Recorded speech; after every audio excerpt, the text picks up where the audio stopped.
Welcome to the live stage. We are delighted to have here the CEO of Plan International, passionate champion for girls. AB, great to have you. I want to start with the speech you gave earlier today. You talked about the need for fresh thinking, for people to be different if we want to tackle the global challenges. Do you want to give us a sense of why you think that is? Why do we need something different, especially if we want to make change for girls? I mean, fundamentally, the SDG framework is a complete rethink of the global order. We're imagining a world without poverty, without inequality, where we deal with climate change, and we're imagining that this will happen in 15 years. So even if any organization or a government or whatever, even if it's doing a brilliant job today, we will not collectively reach those targets that we've set ourselves in the SDGs if we don't do something additional or something different. Now, we know the additionality piece in a world of finite resources, etc., is a hard one to get to. I think we all know that there is a need for more investment, but it's also about doing things differently.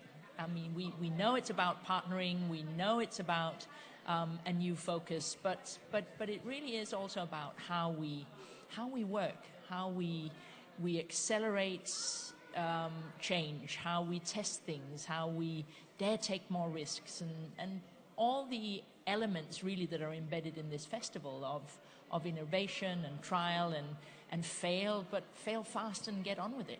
Let me ask you what I think I know will be a difficult question. If you were to pin a couple of important ideas, we're the Global Festival of Ideas, that will make the most change for girls, what will those be? I mean, we know that if we keep girls in school, we will achieve not only the full potential of each girl child, but she will impact her community, her family, and the entire economy of her country. I mean, the statistics are overwhelming. Everything from the GDP of Uganda growing by 30% if we make sure that girls end secondary education. And there's lots of statistics like that. So I have to say that we have to make sure that girls finish their education. I think the other part that is so important is it's not just about making sure that they're in school and have access to health services or even, frankly, can decide over their own lives and bodies. But it is the rest of society's view on the girl child. There's not a single girl in the world, particularly if she has a brother, that is not taught to be nice before she's taught to be courageous. And so if every single parent in the world, and this is not embedded in the SDGs, well, it kind of is because we talk about ending gender discrimination. That is the root cause. The root cause is that from the very, very early childhood, we are all either with hidden biases or very open biases, making sure that there is no level playing field for the girl child. So I'd say make sure they go to school, but also in everything we do, create a level playing field. Wonderful. So get every child in school, every girl in school, let her stay in school through secondary school, and level the playing field. Create different expectations for girls. Now, you talked about the global goals and whether they actually make room for all of these things or not. How important do you think these global goals are for achieving these dreams that you have and espouse so eloquently about girls? Well, I'll answer that, but I'll also put a question back, which is, so the SDGs are really important for achieving and fulfilling the full potential that the girl child has. And the SDGs have recognized that. There are very few goals that don't have a particular mention of the need to focus on girls and women, because the world acknowledged that that's, you know, an absolutely essential driver. I think it's important to say it's not just about SDG 5. It really is across all the goals. So, you know, I've done change management in many organizations for many years, and when you're a change manager, you're always looking for that, not necessarily the silver bullet, but the lever that you can turn that will actually make something different happen. And we, and I know many here, believe deeply that that lever for the SDGs is gender equality and focusing on the girl child. But the converse is also have unfulfilled potential. And I think it's worth holding on to the image of an unfulfilled potential that is then suddenly fulfilled. You know, what will that do to change in the world? You know, that's a key piece. Wow, thank you.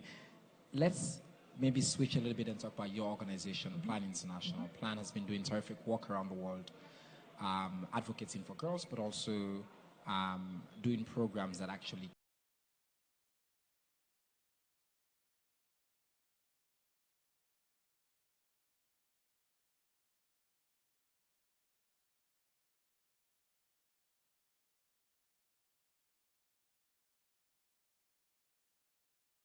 heading a global campaign called Because I'm a Girl, and now that's morphing into a global movement.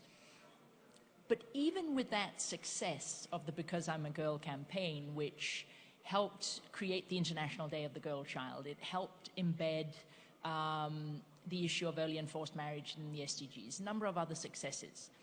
We basically felt that as long as that was sort of a separate campaign or movement to what we were doing, and we didn't actually fully own it and basically make Because I'm a Girl plan, we would not be making a significant enough step change to help fulfill the SDGs. So we, for our next 5-year strategy, which was adopted in November, we have said we will use all our resources, assets, knowledge, energy to ensure that we reach 100 million girls, to ensure that they learn, lead, decide, and thrive. And what that means in practice on the ground is that we will no longer be satisfied if a project that we are doing or implementing is gender aware. What we are requiring of all our country offices and all our staff is that everything we do has to be gender transformative. And what we mean about that is that we are directly impacting power structures, social norms, because that again is what will fuel the long-term and sustained change in. I'm going to get a little technical now, because I think espousing that globally and communicating that is one thing, but part of the reasons why we've had all the challenges we've had globally, and I work a lot with programmers who do work for girls around the world, and I hear a lot of talk around we need to focus on girls, and then a lot of work I do now is I look at what organizations are actually doing, and oftentimes there's a massive discord, and you will know this, between what we espouse and how the money is spent and what difference, and how we're holding ourselves to account at the level of the girl. What mechanisms are you putting in place? And I know that Plan, I'm from Sierra Leone, I'm very familiar with your work, focusing a lot on children, on communities, and part of my own work on girls, I always say children is not equal to girls, and that oftentimes it's always, again, it's true, that filter, it keeps going through and never gets to the girl. How do you change that? Like for your staff? I mean, they're used to doing things and they have been successful in doing it in a certain way. How do you change that? It is actually a massive organizational transformation process. It's not an easy thing to do. I mean, first of all, it starts from the top. You know, we need absolutely every leader in the organization to be fully, not just buying into this, but being able to fully articulate that and both motivate and train and push and challenge staff all over the organization to be thinking differently. And it doesn't mean that all the programs that we're doing will be thrown out of the window.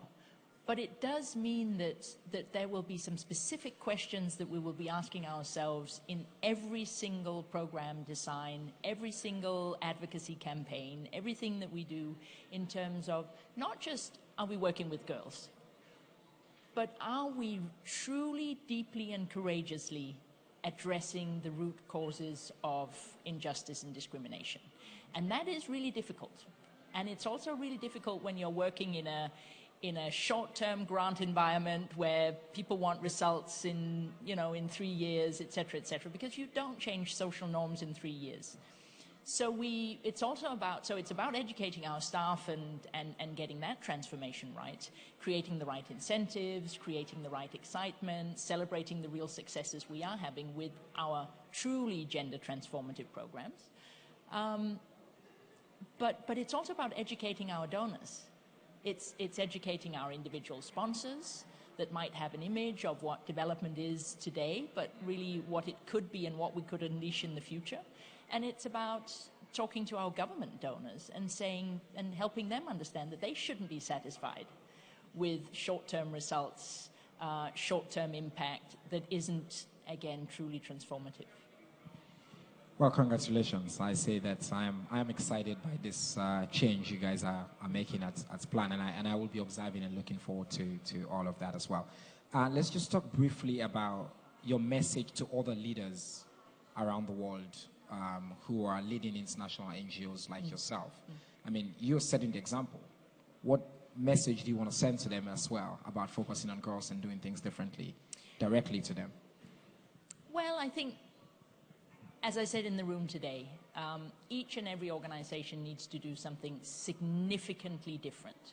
So I would encourage every single UN agency, every single NGO, every single government to sort of really be identifying the 3 huge transformative things that they themselves will do and actually will do and monitor and hold themselves to account for over the next 3 years in terms of the way their organization operates.